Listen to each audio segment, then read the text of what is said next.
Sometimes like all you want to do is run. Hear me out, hear me out.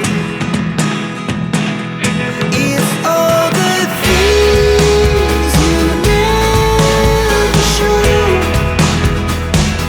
there are the things I want to know.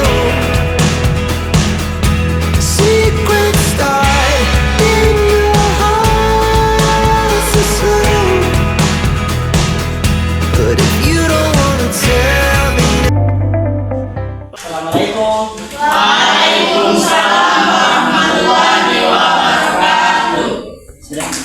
Bismillahirrahmanirrahim. Rabbi shrah li sadri wa yassir li amri wahlul 'uqdatam min lisani yafqahu qawli. Alhamdulillah wassalatu wassalamu ala Rasulillah wa maulana Muhammadin abdillah amma ba'd. Puji syukur kita panjatkan atas kehadiran Allah Subhanahu wa taala yang telah memberikan kita nikmat kesehatan, nikmat kekuatan dan nikmat kesempatan sehingga kita masih bisa melaksanakan pembelajaran pada pagi hari ini. Selawat serta salam terpujilah kita haturkan kepada junjungan kita baginda Muhammad sallallahu alaihi wasallam yang telah membawa umat manusia dari alam kegelapan menuju alam yang terang. Oke, sebelum kita mulai, sebaiknya kita berdoa dulu agar pembelajaran kita diberkahi oleh Allah Subhanahu wa taala, ya. Oke, saya minta satu orang untuk memimpin doa. Ada yang bisa? Sebelum kita belajar, mari kita berdoa. A'udzubillahiminasyaitonirrajim. Bismillahirrahmanirrahim. Alhamdulillahirabbil alamin. Arrahmanirrahim. Maliki yaumiddin. Iyyaka na'budu wa iyyaka nasta'in. Ihdinas siratal mustaqim. Siratal ladzina an'amta 'alaihim. Ghairil maghdubi 'alaihim waladdallin. Bismillahirrahmanirrahim. Rabbi zidni ilman warzuqni fahman. Oke, selanjutnya saya akan dulu ya. Oke, yang pertama Muhammad Akbar. Hadir. Muhammad Arjun. Hadir. Rizkal. Hadir. Usman. Hadir. Zulkifli. Hadir. Patra. Fatima. Hadir. Salwa. Hadir. Siti Alwiyah. Sakit izin. Izin ya. Noventiana. Hadir. Kemudian Nurdiana. Hadir ya. Kemudian yang terakhir Nur Indah. Hadir. Oke, jadi 3 orang sakit ya. Oke, jadi judul materi kita pada siang hari ini yaitu tentang menghindari perilaku tercela. Nah, ada yang tahu apa itu perilaku tercela? Nah, jadi perilaku tercela itu di materi kita itu ada 3. Yang pertama mabuk-mabukan, yang kedua berjudi, dan yang ketiga yaitu berzina. Nah, jadi kita itu akan berdiskusi. Nah, di mana kelompok 1 itu mendapatkan materi tentang mabuk-mabukan, kelompok 2 mendapatkan materi tentang berjudi, dan kelompok 3 mendapatkan materi tentang berzina. Nah, jadi selanjutnya saya bagi kelompok dulu ya. Oke. Nah, oke. Jadi kelompok 1 yaitu Nur Indah, Rizkal, sama Noventiana. Jadi materinya itu tentang mabuk-mabukan. Kemudian kelompok 2 yaitu Fatima sama Zulkifli. Nah, materinya tentang judi. Kemudian kelompok 3 yaitu Muhammad Akbar, Nurdiana, dan Patra. Materinya tentang zina. Nah, jadi di masing-masing kelompok itu salah satu perwakilan dari masing-masing kelompok itu akan mempresentasikan materinya sesuai dengan tema yang sudah diberikan. Ya, ini paham kan? Nah, oke. Jadi saya minta satu orang moderator untuk memandu diskusi kita pada hari ini agar diskusinya itu bisa berjalan dengan lancar ya. Ya. Oke, jadi saya minta Salwa untuk menjadi moderator. Bisa kan? Bismillahirrahmanirrahim. Assalamualaikum warahmatullahi wabarakatuh. Waalaikumsalam warahmatullahi wabarakatuh. Rabbi shrah li sadri wa yassir li amri wahlul 'uqdatam min lisani yafqahu qawli amma ba'd. Pertama-tama puji syukur kehadirat Allah Subhanahu wa taala karena atas izinnya lah kita masih dapat berkumpul di pagi hari ini. Selawat serta salam marilah kita hadiahkan kepada junjungan kita Nabi Allah Nabi Muhammad sallallahu alaihi wasallam. Allahumma shalli wa sallim wa barik alaihi. Nabi yang telah membawa kita dari zaman kebodohan menuju zaman yang berpendidikan. Baiklah, saya sebagai moderator akan memandu diskusi pada pagi hari ini. Selanjutnya saya persilahkan kelompok 1 untuk memaparkan materinya.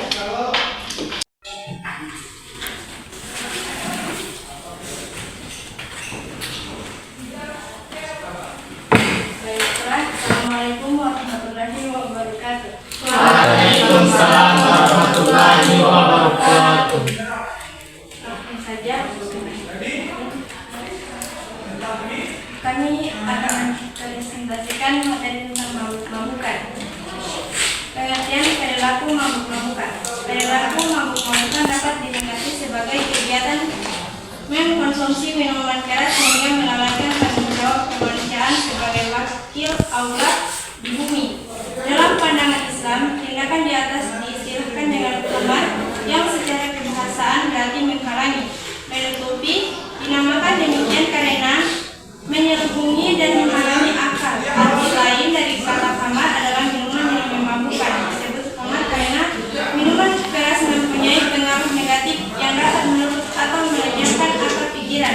Dengan demikian, dapat dikatakan perilaku mabuk-mabukan diakibatkan oleh khamar yang berarti minuman keras.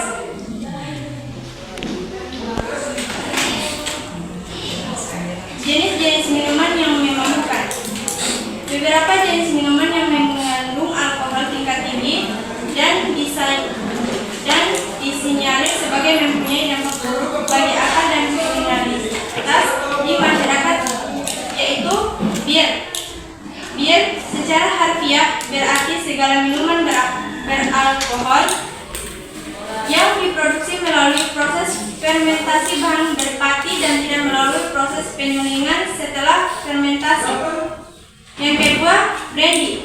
Brandy bahasa Inggris brandy berasal dari bahasa Belanda. Brand de wit adalah istilah umum untuk minuman anggur hasil distilasi dan biasanya memiliki kadar etil alkohol sekitar 40-60%. Yang ketiga adalah vodka. Vodka bahasa Polandia vodka adalah sejenis minuman beralkohol berkadar tinggi, bening dan tidak berwarna yang biasanya disuling dari gandum yang difermentasi. Akibat negatif perilaku mabuk-mabukan. 1. Melanggar larangan agama. Aturan larangan pengharaman minuman keras khamar berlaku untuk seluruh umat Islam serta tidak ada kecualian untuk individu tertentu.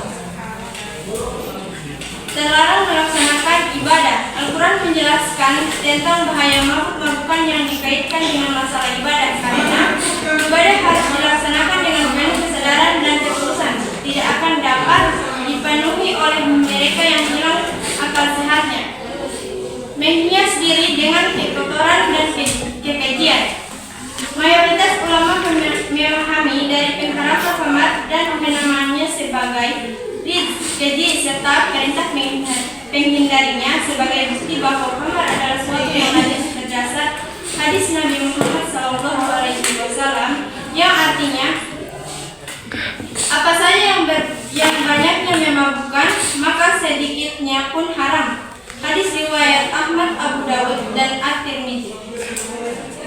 Menimbulkan gangguan mental organik. Sejumlah penelitian yang menyatakan bahwa minuman beralkohol memberikan efek positif selama ini belum diterima sepenuhnya dalam dunia kesehatan. Sebaliknya, dampak negatif minuman alkohol telah diterima diterima sepenuhnya oleh lembaga kesehatan dunia seperti WHO.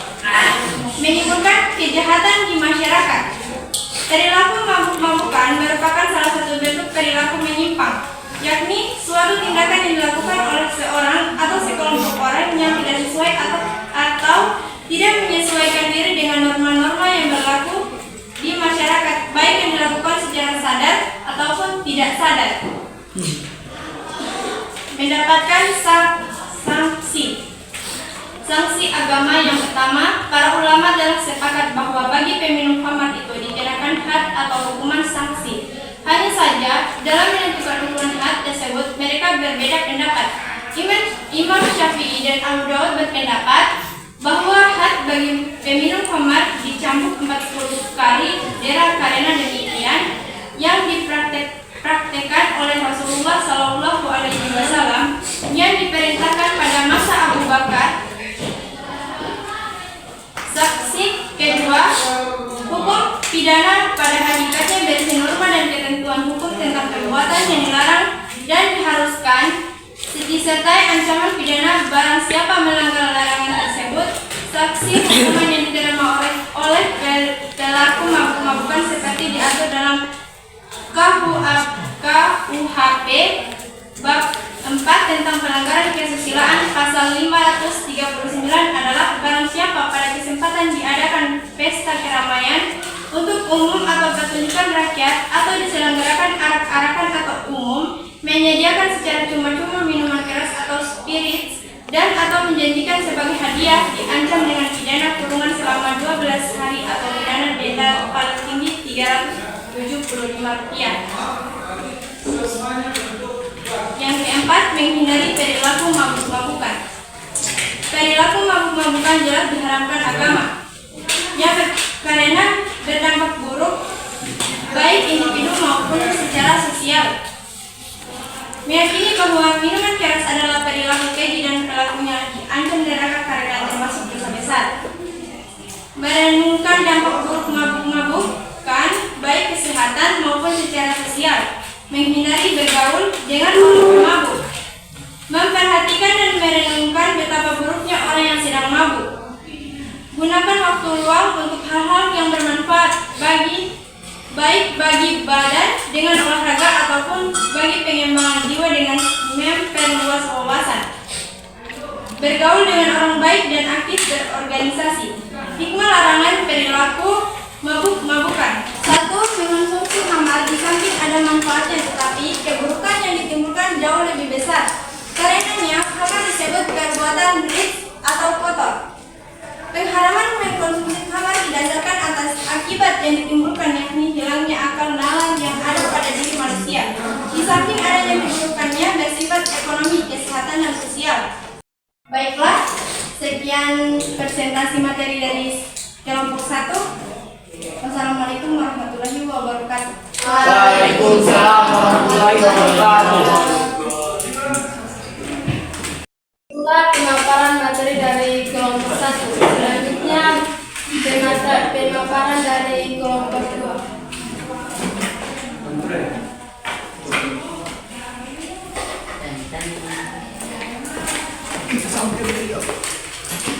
Assalamualaikum warahmatullahi wabarakatuh. Waalaikumsalam warahmatullahi wabarakatuh.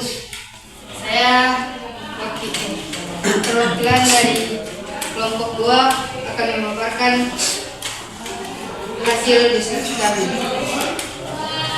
Yang materi yang akan saya bawakan yaitu judi.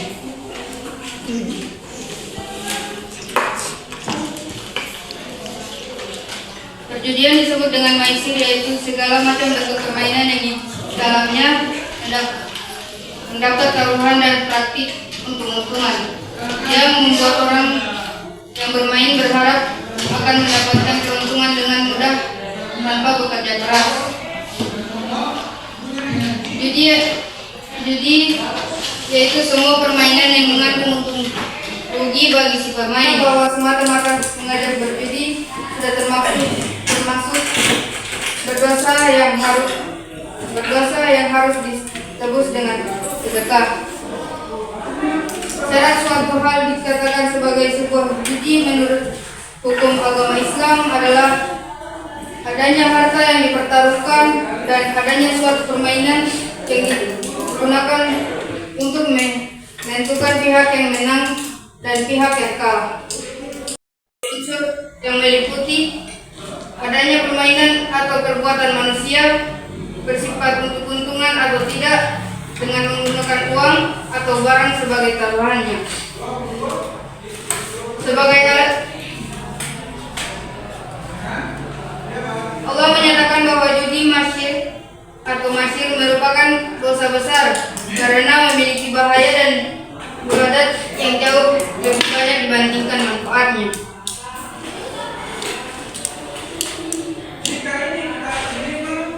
Ayat tersebut juga sebagai landasan hukum judi yaitu haram.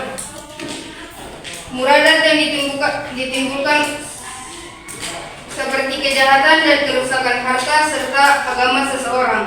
Itulah hasil dari diskusi kami. Selanjutnya saya serahkan ke moderator. Assalamualaikum warahmatullahi wabarakatuh. Baiklah, itulah pemaparan dari kelompok 2. Selanjutnya kita berikan pemaparan dari kelompok 3.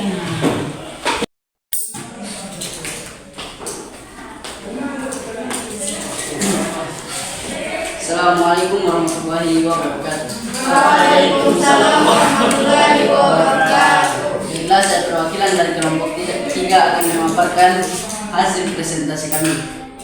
Langsung saja, pengertian zina.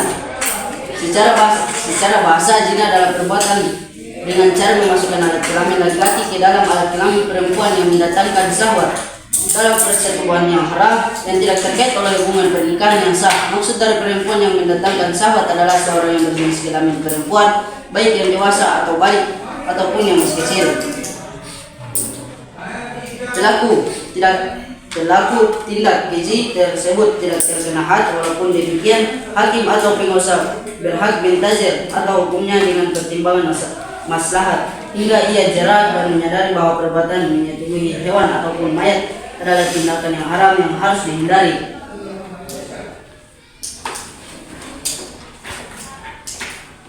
Di antara hadis tentang keharaman zina yang diriwayatkan Abdullah bin Mas'ud berikut, artinya, saya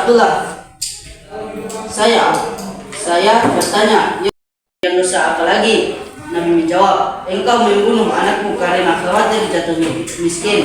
Saya bertanya lagi, kemudian apa lagi? Dia menjawab, engkau berzina dengan istri tetanggamu. Hadis riwayat Bukhari dan Muslim. Dasar penetapan hukum zina.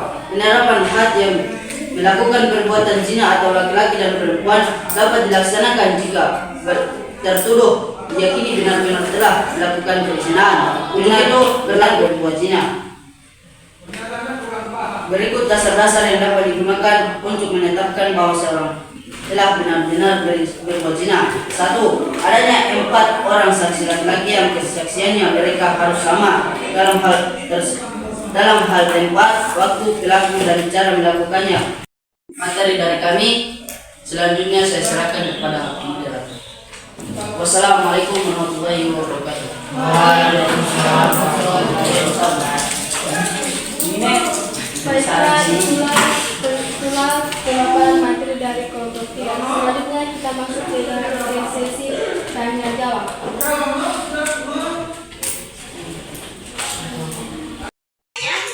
Baik, saya dari kelompok 1 akan menanyakan kepada kelompok 3, sebutkan dalil tentang zina beserta artinya. Terima kasih.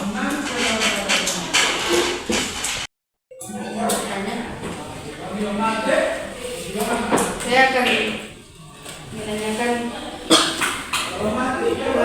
satu. Apa dampak negatif dari mabuk-mabukan? Terima kasih.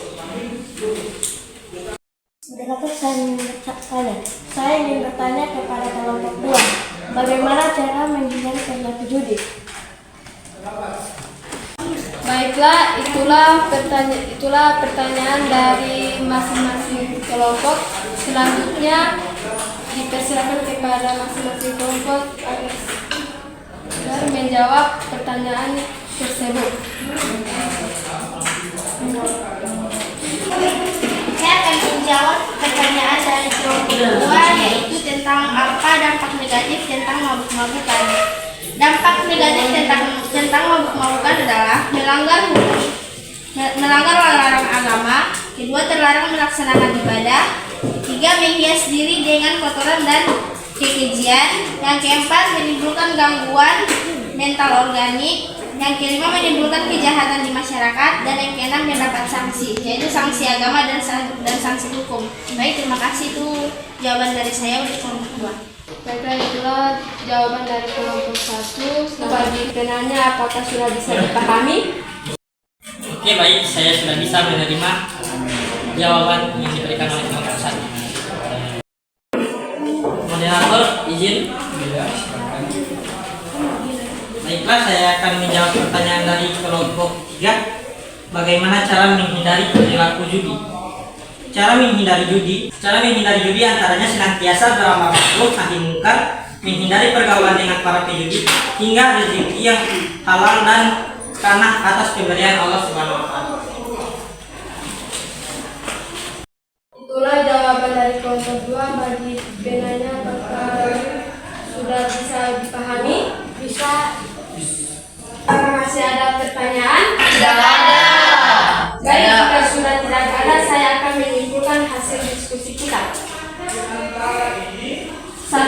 Mengonsumsi khamar atau mabuk-mabukan. Di samping ada manfaatnya, namun keburukan yang ditimbulkan jauh lebih besar. Karenanya, khamar disebut perbuatan najis atau kotor. Pengharaman mengonsumsi khamar didasarkan atas akibat yang ditimbulkannya, yakni hilangnya akal nalar yang ada pada diri manusia. Di samping adanya keburukan yang bersifat ekonomi, kesehatan, dan sosial. 2. Judi dinilai keburukan dan mempunyai dampak dosa besar karena Allah mengharamkan perilaku ini. Judi adalah cara perolehan harta secara spekulatif, merusak ukhuwah. Timbulnya permusuhan dan kebencian sesama yang pada gilirannya akan menghilangkan iman. Ketiga, nilai negatif perilaku zina terhadap keluarga dan masyarakat adalah bahwa perbuatan zina merusak sendi-sendi kehidupan rumah tangga dan keluarga. Apabila dalam suatu keluarga terjadi perbuatan zina, baik oleh pihak suami maupun oleh pihak istri, maka kerukunan dalam rumah tangga bisa hilang. Zina merupakan pelanggaran atas sistem kekeluargaan, sedangkan keluarga merupakan dasar untuk berdirinya masyarakat. Itu kesimpulan dari saya. Selanjutnya saya serahkan kepada guru mata pelajaran. Sedikit dari saya mengenai materi kita pada hari ini. Yang pertama yaitu tentang mabuk-mabukan. Nah, jadi mabuk-mabukan adalah perilaku seseorang atau sekelompok orang untuk meminum minuman beralkohol atau mengonsumsi barang-barang yang memabukkan. Nah, jadi contoh minuman yang memabukkan itu yang pertama yaitu ada bir, yang kedua brandy, dan yang ketiga yaitu vodka. Nah, di zaman sekarang itu ada yang namanya cap tikus, bintang, dan sebagainya. Ya, paham kan? Nah, kemudian yang kedua yaitu tentang judi. Nah, judi ini adalah suatu tindak pidana yaitu bertaruh dengan sejumlah uang, di mana yang menang itu akan mendapatkan uang taruhan. Ya, paham kan? Nah, dengan kata lain sebagai bentuk permainan yang bersifat untungan. Nah, kemudian yang terakhir yaitu mengenai tentang zina. Nah, zina ini adalah perbuatan seorang laki-laki dan perempuan yang tidak terikat perkawinan atau pernikahan. Nah, dalam Quran surah Al-Isra ayat 32, wala taqrabu zina innahu kana fahisyatan wa sa'a sabila, yang artinya dan janganlah kamu mendekati zina karena sesungguhnya zina itu adalah suatu jalannya karena zina itu adalah perbuatan keji dan suatu jalan yang buruk. Nah, jadi dari saya, apakah dari teman-teman ada pertanyaan? Ya ada. Nah, oke, baik, karena sudah tidak ada pertanyaan, jadi mungkin materi kita hanya sampai di sini dulu karena sudah mau jam istirahat. Jadi Lebih dan kurangnya saya mohon maaf. Wabillahi taufiq wal hidayah. Assalamualaikum warahmatullahi wabarakatuh. Waalaikumsalam warahmatullahi wabarakatuh. Oke, saya permisi dulu ya. Ya. Rasa. Rabi.